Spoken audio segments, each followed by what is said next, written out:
Hello friends, मैं हर्षिता शुक्ला आप सभी लोगों का अपने चैनल में हार्दिक स्वागत करती हूं। फ्रेंड्स, आज मैं यूपी डीएलएड थर्ड सेमेस्टर के विज्ञान विषय के बहुत ही महत्वपूर्ण क्वेश्चंस के साथ पुनः हाजिर हुई हूं और ये शॉर्ट आंसर टाइप क्वेश्चंस है फ्रेंड्स। और ये सभी प्रश्न जो प्रश्न मैंने इस वीडियो में सम्मिलित किया है वो सारे क्वेश्चंस कभी न कभी विगत कई वर्षों से एग्जाम्स में पूछे गए हैं। बहुत ही महत्वपूर्ण प्रश्न है फ्रेंड्स, तो इन प्रश्नों को आप जरूर देखिए और पूरा वीडियो वॉच करिए। और 1 से 2 बार आप वीडियो को वॉच करेंगे तो आपको सारे प्रश्न याद हो जाएंगे। पहला क्वेश्चन है फ्रेंड्स, गोलीय दर्पण के 5 उपयोग लिखिए। बहुत ही महत्वपूर्ण प्रश्न है और ये डीएलएड 2017 में पूछा गया है। तो इसका आंसर है गोलीय दर्पण के उपयोग। आप हेडिंग डालेंगे और इसके अंतर्गत लिखेंगे गोलीय दर्पण के उपयोग निम्नवत हैं।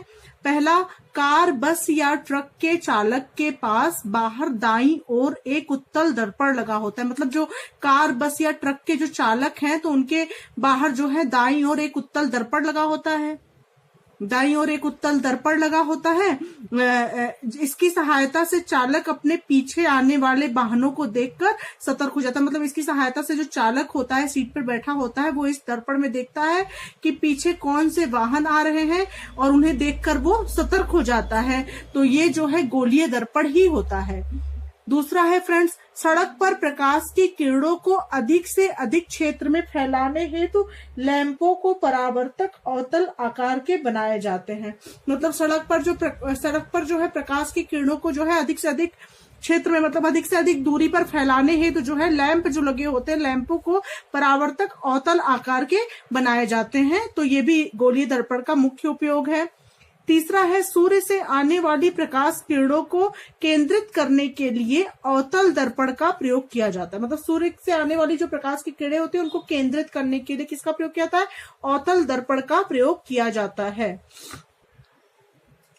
फोर्थ उपयोग है फ्रेंड्स गोलीय दर्पण का, मोटर वाहनों की बत्तियों में टार्च के बल्ब के पास तथा परावर्तक दूरदर्शी में अवतल परावर्तक प्रयोग किए जाते हैं। तो ये भी मोटर वाहनों में भी ये उपयोगी है गोलीय दर्पण। और 5वां है, दाढ़ी बनाने में स्पष्ट तथा बड़ा प्रतिबिंब देखने के लिए अवतल दर्पण का प्रयोग किया जाता है। मतलब जो लोग शेविंग वगैरह कराने जाते हैं नाई के शॉप पे, तो वहां पर स्पष्ट तथा बड़ा प्रतिबिंब देखने के लिए जो है उसकी शॉप पर अवतल दर्पण या गोलीय दर्पण जिसको हम बोलते हैं उसी का प्रयोग किया जाता है, ताकि बस व्यक्ति का प्रतिबिंब जो है उसमें स्पष्ट और साफ दिखाई दे, बड़ा प्रतिबिंब दिखाई दे। क्वेश्चन नंबर 2 है फ्रेंड्स, उच्च रक्तचाप बीमारी क्या है, इसके क्या क्या कारण हैं? तो ये क्वेश्चन भी डीएलएड 2017 में पूछा गया मोस्ट इंपॉर्टेंट प्रश्न है फ्रेंड्स। तो इसका आंसर लिखेंगे, ऐसी परिस्थिति जिनमें रक्त के द्वारा धमनियों पर लगाया जाने वाला बल सामान्य से अधिक होता है। मतलब कि रक्त के द्वारा धमनियों पर जो बल लगाया जाता है फ्रेंड्स वो सामान्य होना चाहिए किसी व्यक्ति का। तो अगर वो सामान्य से अधिक बल लगता है तो क्या होता है? उच्च रक्तचाप की बीमारी हो जाती है। और अगर सामान्य से कम बल लगता है तो निम्न रक्तचाप की बीमारी, मतलब लो ब्लड प्रेशर जिसको बोलते हैं, और उच्च रक्तचाप को बोलते हैं हाई ब्लड प्रेशर। तो अगर सामान्य से अधिक बल लग रहा है धमनियों पर तो उच्च रक्तचाप हो जाता है, मतलब हाई ब्लड प्रेशर हो जाता है। तो रक्तचाप बीमारी के कारण, मतलब उच्च रक्तचाप बीमारी के क्या कारण है? तो पहला है व्यस्त जीवन शैली का होना। मतलब आदमी का जो बिजी लाइफ हो गया है, बिजी शेड्यूल हो गया है पूरा, वो उसके लिए बहुत ज्यादा जिम्मेदार है ब्लड प्रेशर के पेशेंट के लिए, ये महत्वपूर्ण है। दूसरा है आहार का खराब होना। जो लोग खराब खान पान जिनका रहता है, जैसे ज्यादा ऑयली खाते हैं, ज्यादा बाहर की चीजों पर डिपेंडेंट रहते हैं, उनमें भी हाई ब्लड प्रेशर की समस्या देखी जाती है। तीसरा है तनाव का होना। जो लोग काफी स्ट्रेस लेते हैं, काफी तनाव में रहते हैं, उनका भी हाई ब्लड प्रेशर हो जाता है। क्वेश्चन नंबर 3 है फ्रेंड, प्रकाश का अर्थ तथा प्रकाश के स्रोत समझाइए। तो प्रकाश, पहले तो इसमें डिफाइन करना है कि प्रकाश क्या है और प्रकाश के स्रोत क्या क्या है।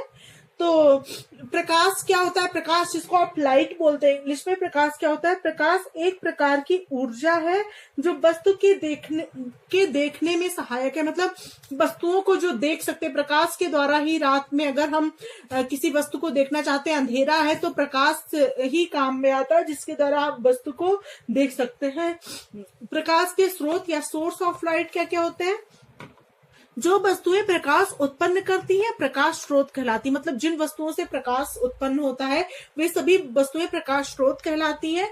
प्रकृति में प्रकाश का सबसे बड़ा महत्वपूर्ण स्रोत सूर्य है, मतलब दिन के समय में सूर्य के द्वारा ही चारों ओर प्रकाश रहता है, किसी लाइट की जरूरत नहीं रहती है, सूर्य ही पर्याप्त है, बहुत ज्यादा प्रकाशित करता है पूरे ब्रह्मांड को।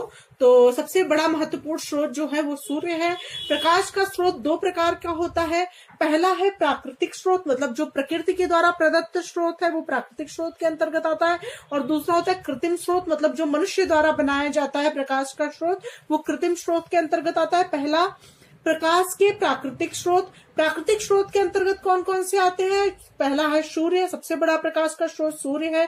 फिर आपका दूसरे नंबर पे आता है चंद्रमा, जो रात में थोड़ा बहुत प्रकाश चंद्रमा से प्रकाशित होता है। उसके बाद आता है तारे, और जुगनू जो एक कीड़ा है जुगनू, उसमें भी प्रकाश होता है, ये प्राकृतिक स्रोत के अंतर्गत आता है। तथा कुछ समुद्री मछलियों में भी प्रकाश होता है, तो वो भी प्रकाश का स्रोत है, आदि प्रकाश के प्राकृतिक स्रोत है। दूसरा नंबर है फ्रेंड्स कृत्रिम प्रकाश स्रोत। तो कृत्रिम प्रकाश स्रोत में क्या क्या आता है, ऐसे प्रकाश स्रोत जो मानव द्वारा निर्मित किए जाते हैं कृत्रिम प्रकाश स्रोत कहलाते हैं। तो फ्रेंड्स कृत्रिम प्रकाश स्रोत में क्या क्या एग्जाम्पल्स आ सकते हैं, जैसे जलती हुई मोमबत्ती मानव निर्मित है और ये कृत्रिम प्रकाश स्रोत है। दूसरा है आपका मिट्टी के तेल का लैंप, और तीसरा है आपका दीपक जो दीपावली में आप जलाते हैं दीपक, वो भी है। चौथा है आपका टॉर्च होता है, सौर लालटेन, विद्युत बल्ब, ट्यूबलाइट, CFL तथा पेट्रोमैक्स। तो ये सभी कृत्रिम प्रकाश के स्रोत के अंतर्गत आते हैं जो मनुष्य द्वारा निर्मित हैं। क्वेश्चन नंबर 4 है फ्रेंड्स, परम आर्द्रता का आशय स्पष्ट कीजिए। तो इसका आंसर होगा परम आर्द्रता, जिसको एब्सोल्यूट ह्यूमिडिटी बोलते हैं इंग्लिश में।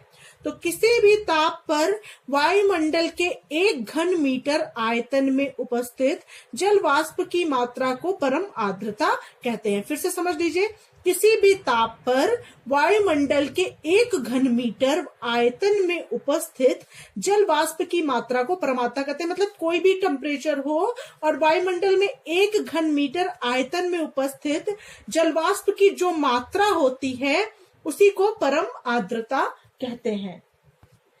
क्वेश्चन नंबर 5 है फ्रेंड्स, फ्यूज से क्या अभिप्राय है। साधारण बल्ब एवं हीटर फ्रिज में कितने एम्पियर का फ्यूज लगाते हैं। तो ये आपका क्वेश्चन बनता है।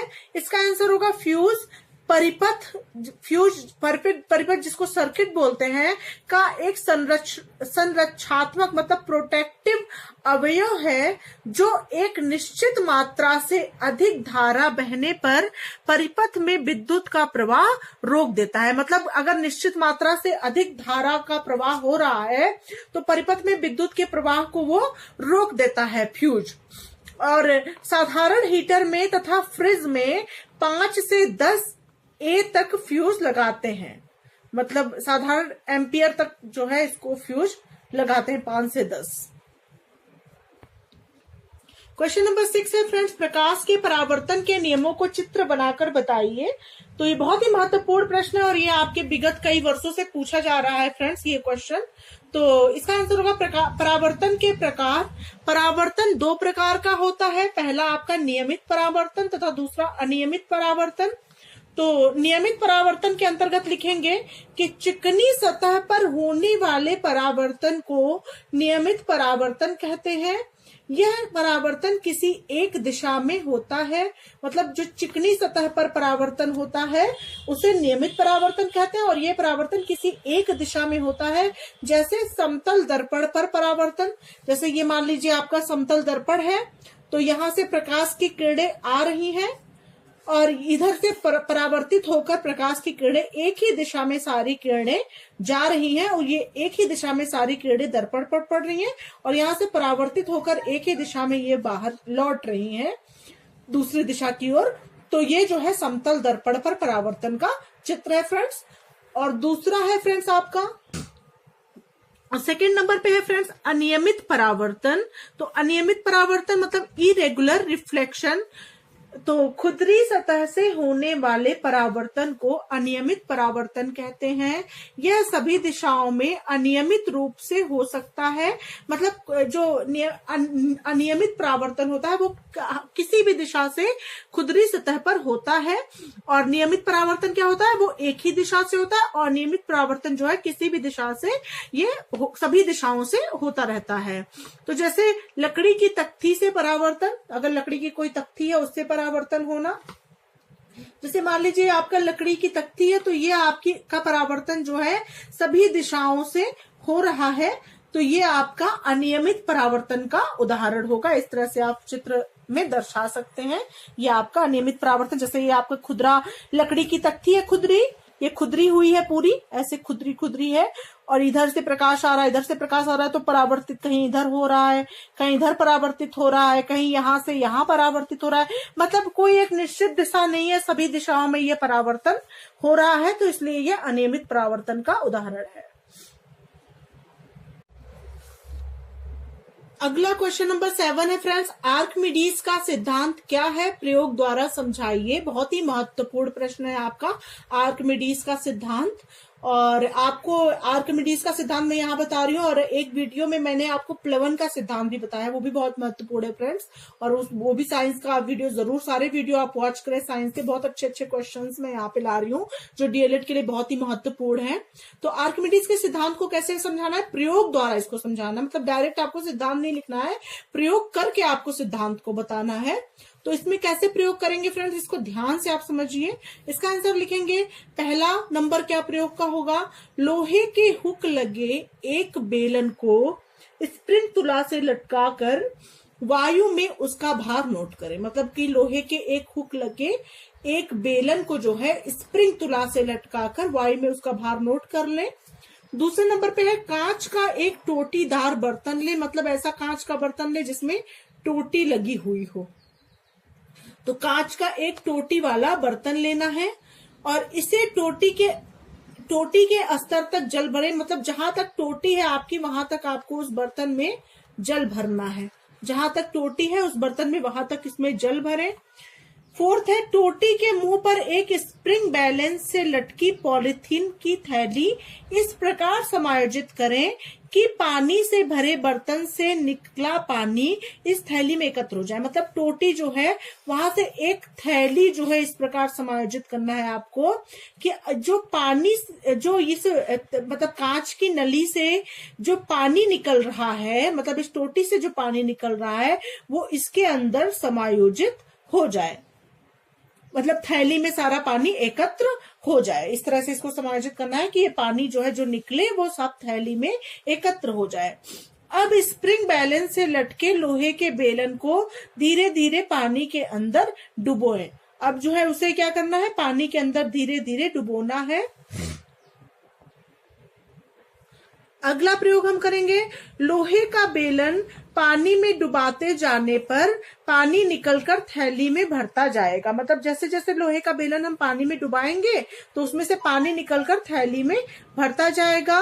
तो बेलन को धीरे धीरे नीचे करते हुए पानी में पूर्णतः डुबा देते हैं। मतलब बेलन को जो है धीरे धीरे नीचे करेंगे और पानी में पूर्णतः उसको डुबा देंगे। तो इसका क्या परिणाम होगा, जब कोई वस्तु किसी द्रव में पूर्णतया या आंशिक रूप से डुबोई जाती है तो उसके भार में कमी आती है। तो अगर कोई वस्तु जो है किसी द्रव में पूर्णतया मतलब पूरी तरह से या आंशिक रूप से, मतलब थोड़ी आधा मतलब डुबाई जाए आधा ना डुबाई जाए, डुबाई जाती है तो उसके भार में क्या आती है, वस्तु के भार में कमी आती है। भार में यह कमी उस वस्तु द्वारा हटाए गए द्रव के भार के बराबर होती है। मतलब जो कमी आती है वो उस वस्तु द्वारा हटाए गए द्रव के भार के बराबर होती है। सर्वप्रथम यूनान देश के वैज्ञानिक आर्किमिडीज ने इसे ज्ञात किया था। इसके नाम पर इसे आर्किमिडीज का सिद्धांत कहते हैं। तो ये प्रयोग से क्या हम निष्कर्ष निकला कि जब कोई वस्तु किसी द्रव में पूर्णतया आंशिक रूप से डुबोई जाती है तो उस वस्तु के भार में कमी आती है, और भार में यह कमी उस वस्तु द्वारा हटाए गए द्रव के भार के बराबर होती है। मतलब जो वस्तु द्वारा हटाया गया द्रव है उसके भार के बराबर ही कमी आती है। और ये सिद्धांत का खोज किसने किया था?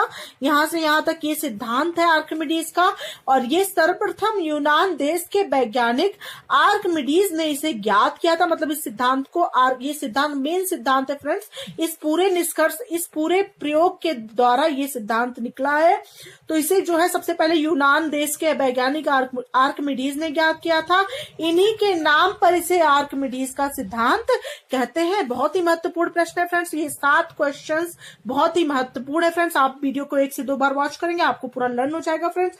अगर आप लोग अभी तक मेरे चैनल को सब्सक्राइब नहीं किए तो सब्सक्राइब कर दें, अपने सभी मित्रों को शेयर कर दें। चलिए मिलते हैं नेक्स्ट वीडियो के साथ, तब तक के लिए thank you so much friends, thanks for watching my video.